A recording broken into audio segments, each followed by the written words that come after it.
Hello everyone, আসসালামু আলাইকুম। আশা করছি ভালো আছেন। Welcome back to my channel. আবার চলে আসলাম নান্দোস পেরি পেরি চিকেনের রেসিপি নিয়ে। ছোট বড় সকলেই এই রেসিপিটি ভীষণ পছন্দ করে। আশা করছি আপনাদেরও ভালো লাগবে।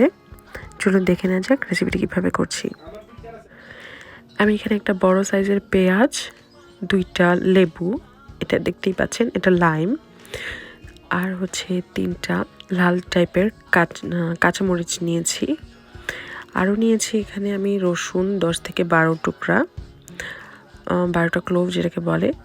আমি এখানে মরিচের বিচিগুলো ছাড়িয়ে নিয়েছি। আর যেটাকে সবজি মরিচ, এটা আসলে নান্দোসের সবচেয়ে প্রয়োজনীয় একটা ব্যাপার। এটা না দিলে আসলে নান্দোসের ফ্লেভারটা অনেকাংশে কমে যায়। আর আদাগুলোকে এরকম ফালি ফালি করে কেটে নিয়েছি চিকন চিকন করে। যাই হোক, আমি সবগুলো উপকরণকে এখন আমি একটা ব্লেন্ডার জাগের মধ্যে দিয়ে দিচ্ছি।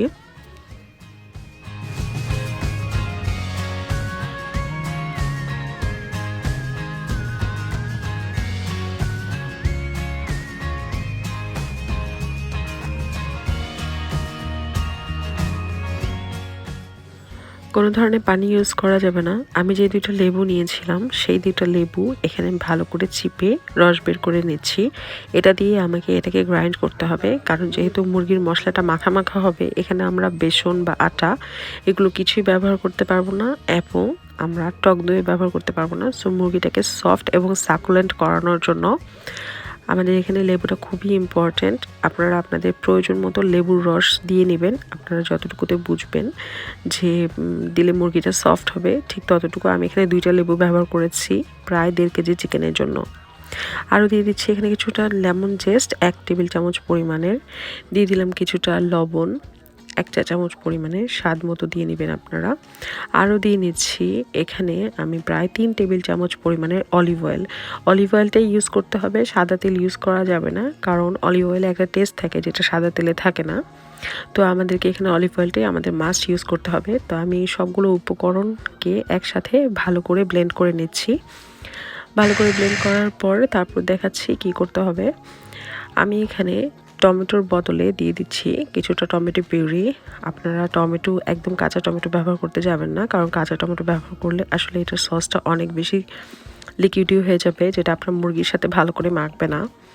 আমাকে এখানে টমেটো পিউরিটা যদি একদমই না পান, তাহলে আপনি হট টমেটো ক্যাচাপটাও ইউজ করতে পারেন, কিন্তু আমি রেকমেন্ড করব এই টমেটো পিউরিটা ব্যবহার করবার জন্য। আমি ওইটা দিয়ে আবারও ভালো করে এটাকে ভালো করে গ্রাইন্ড করে নিচ্ছি।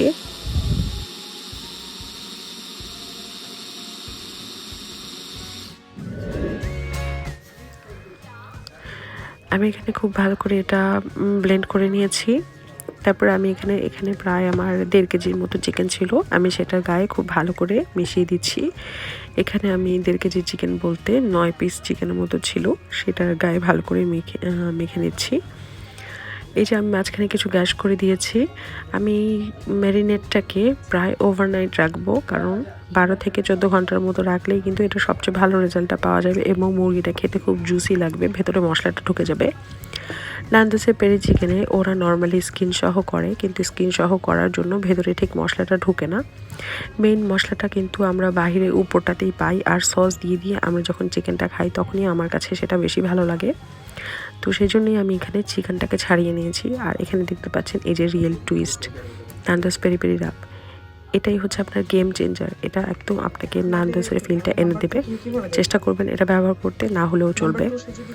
তো আমি এখানে এটাকে বেক করে নিয়েছি ওভেনে 200 ডিগ্রি সেলসিয়াসে প্রায় 50 মিনিটের মতো। এরপর এই যে আমার ফাইনাল লুক। আসলে ভিডিও করতেই পারিনি, এত বেশি মজা হয়েছিল, আর বাসায় গেস্ট ছিল, সবাই আসলে হাতে হাতে খেয়ে নিয়েছে। আমি আমার প্লেটটি থেকে সামান্য একটু ভিডিও করে আপনাদের সামনে পরিবেশন করলাম।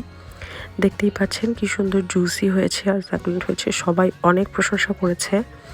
আপনারা চেষ্টা করবেন আমার রেসিপিটি ফলো করে, যদি আপনাদের ভালো লাগে আমাকে জানাতে। Thank you so much everyone. আশা করি দেখা হবে নেক্সট কোনো ভিডিওতে। সবাই ভালো থাকবেন। আল্লাহ হাফেজ।